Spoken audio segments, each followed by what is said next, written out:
একদিকে যখন হিন্দু মুসলিম করে বিভাজন সৃষ্টি করছে রাজনৈতিক দল, তখন অপরদিকে সম্পদ ভট্টাচার্য স্কুল ও কলেজের ছাত্রছাত্রীদের নিয়ে পার্টি জাতি ধর্ম নির্বিশেষে নিঃস্বার্থে এই শীতে বহরমপুর ফরাসডাঙ্গা মোড়ে অসহায় দুস্থ মানুষদের ব্যবহৃত বস্ত্র দান করছেন।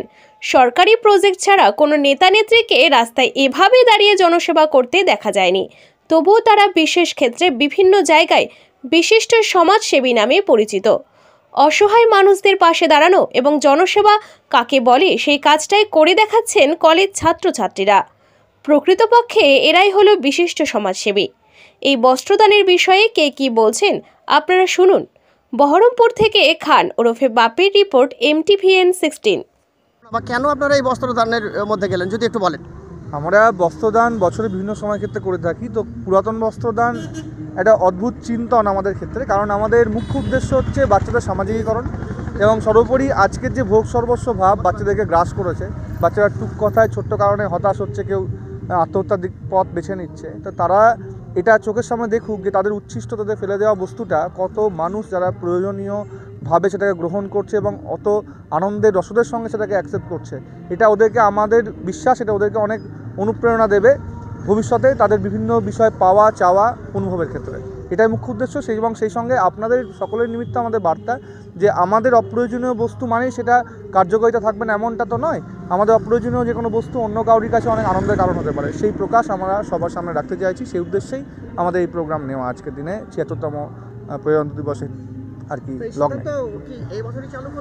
আমাদের বস্ত্র বিতরণ চলে। পুরনো বস্ত্রটা আমরা এই বছরই প্রথম থেকে করলাম। নতুন বস্ত্র আমরা দিই আগমনী সন্ধ্যায়। আরও একাধিকবার আমাদের এরকম অনুষ্ঠান হয়ে থাকে। সারা কেমন পেলেন? ভীষণ ভালো সারা। মানুষ প্রত্যেকে স্বেচ্ছায় অনেক পরিমাণ যোগাযোগ করে বস্ত্র দিয়েছেন। প্রচুর বস্ত্র পেয়েছি। অনেক দূর দূর থেকে যোগাযোগ করছেন, তাদের হয়তো আনতে পারেনি, চেষ্টা করবো পরের বার তাদের কাছ থেকেও নিয়ে আসবার জন্য। আপনারা কতজন মিলে এই কাজটায় এখন যুক্ত আছেন? এখন যুক্ত আছি বলতে দেখুন এভাবে তো বলা সম্ভব না। আমাদের প্রায় ছাত্রছাত্রী 500-র অধিক থাকে। প্রত্যেকেই যথেষ্ট পরিমাণ সহায়তার সঙ্গে সংগ্রহ করেছে, কাজ করেছে। আর এখানে উপস্থিত রয়েছে প্রায় গোটা 30 জন রয়েছে ছাত্রছাত্রী আজকে।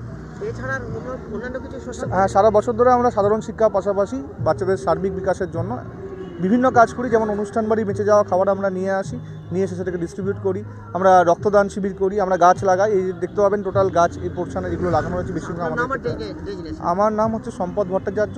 আমি সংস্কৃতি বিদ্যাগৃহ পরিচালনা করি। এই সকলে আমার ভাই বোনেরা, শুভাকাঙ্ক্ষী আত্মীয়বর্গ এখানে রয়েছে। আপনারা তো এই যে সোশ্যাল করছেন সম্পদার সাথে, তো কি মনে হচ্ছে, কি ফিলিংসটা কি? খুব ভালো লাগে দাদার সাথে কাজ করতে, দাদার পাশে দাঁড়িয়ে থাকতে। মানে কোনো মানুষের পাশে দাঁড়াতে সবারই ভালো লাগে। সেটা আমরা যে এতটা ভালোভাবে দাঁড়াতে পারছি দাদার পাশে বা মানুষের পাশে দাঁড়াতে পারছি, এটা খুব ভালো লাগে। আপনার নাম? আমার নাম নিশিতা কর্মকার। কি করেন আপনি? আমি এখন স্টুডেন্ট। কোন ক্লাস? আমার গ্র্যাজুয়েশন কমপ্লিট, DLED চলছে।